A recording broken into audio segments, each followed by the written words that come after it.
In the name of Deputy Charlie McConalogue.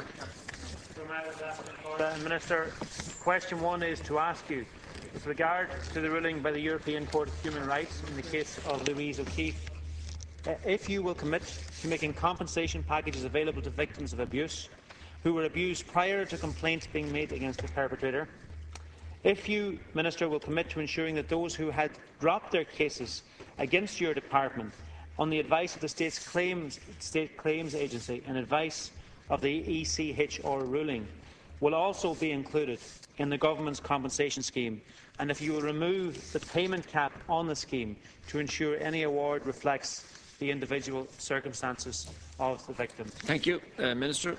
Thank you. Settlement discussions are being offered in cases coming within the terms of the European Court of Human Rights decision, which satisfied the statute of limitations. In pursuing these settlements, the State Claims Agency will consider cases where there was a prior complaint about the teacher concerned. This is because these are the circumstances on which the decision was based. The cap reflects the total amount paid by the State in the O'Keeffe case. While the Government will not meet the liabilities of other defendants, where, however, there is agreement on the value of the claim, the agency may seek to initially settle the claim on an equal basis, with the actual apportionment of liability among the co-defendants being subsequently determined by the court. I will be reporting to Government shortly to clarify the position of those who had not progressed their claims. The Government will then consider whether any measures will be taken. Come on, Deputy McConalogue. I think, Minister, when you announced the compensation package following the ECHR decision, your own words were, "I think anybody who has any feeling for someone who was sexually abused must have regret for what Louise O'Keeffe had to go through. She has been an extraordinary, courageous fighter all along." You also said in the past, the State, along with many other powerful institutions, have failed children. We've left them alone and vulnerable to the worst possible threats. We need to face up to that responsibility and try to make amends for the grave failings of the past. And as I said in the first line there, Minister, you said, "I think anybody who has feeling for someone who was sexually abused must have regret for what Louise O'Keeffe had to go through." There is no sense in your reply this morning of any sense of feeling for the situation that these victims who the Government are currently dealing with are going through, and indeed who have been failed by the State in the past. Minister, what you have proposed to do is that the 45 cases which were still live against your department at the time the European Court of Human Rights overturned the Louise O'Keeffe judgment, you are confining the package to them alone.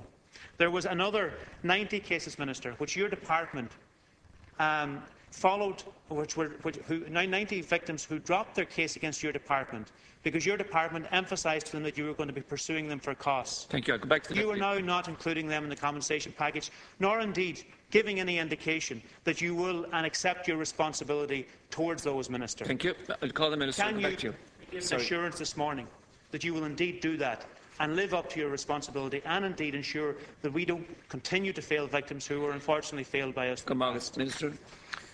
Well, I just want to repeat the regret and indeed my huge admiration for Louise O'Keeffe and the way in which she has pursued on a consistent basis the issues around the abuse that she suffered and indeed others suffered in the past. Just with regard to your specific question around the discontinued cases, in other words, the people who got letters and who in some cases discontinued or withdrew from their cases, we have asked the State Claims Agency to pursue all those, to check them all out and follow them up and come back to us. Now they're working on that, so we haven't got the full details or the full response on that yet. But again, with regard to the earlier issue around the cap and so on, I mean that the figure was settled on the basis of the amount of money that Louise O'Keeffe got directly from the State, and the rest of the decision is within the parameters of the judgment of the European Court of Human Rights. So that's why that is what the State is offering. And of course it's an offering of settlement, but people can pursue their cases through the court. Thank you, Minister. If they should so decide. Deputy McConalogue.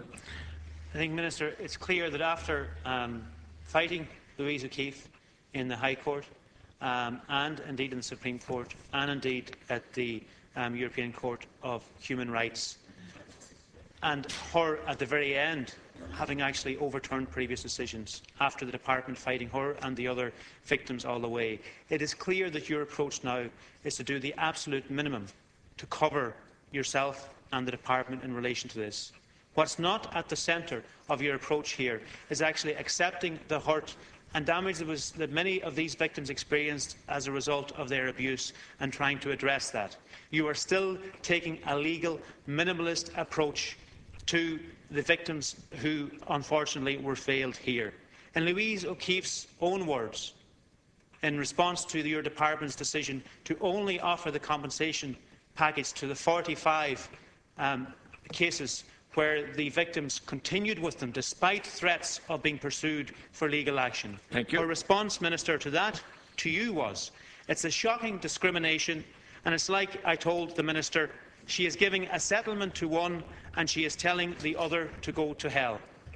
That is Louise O'Keeffe, who fought the state all the way, her own words in relation to this, Minister. Thank you, Deputy. So, what assurance can you give those victims this morning who have not been included in the compensation package that the state does indeed understand and accept its responsibility in relation to them? And also, Minister, what assurance can you give in relation to the overall cap which you have imposed now, and again which is absolutely minimalist, not taking account of the particular circumstances of individual victims? Thank you. What assurance can you give to them that you will indeed revise that? Minister, to conclude.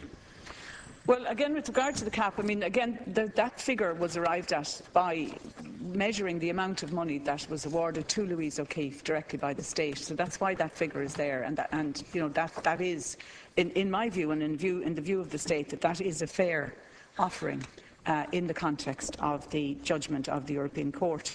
And I mean, again, as I said, it is not, people are not obliged to take that settlement, and it is a settlement on behalf of the state for the state's part. But obviously in some cases, and in most cases, the person has not just taken the state to court but also taken other parties to court.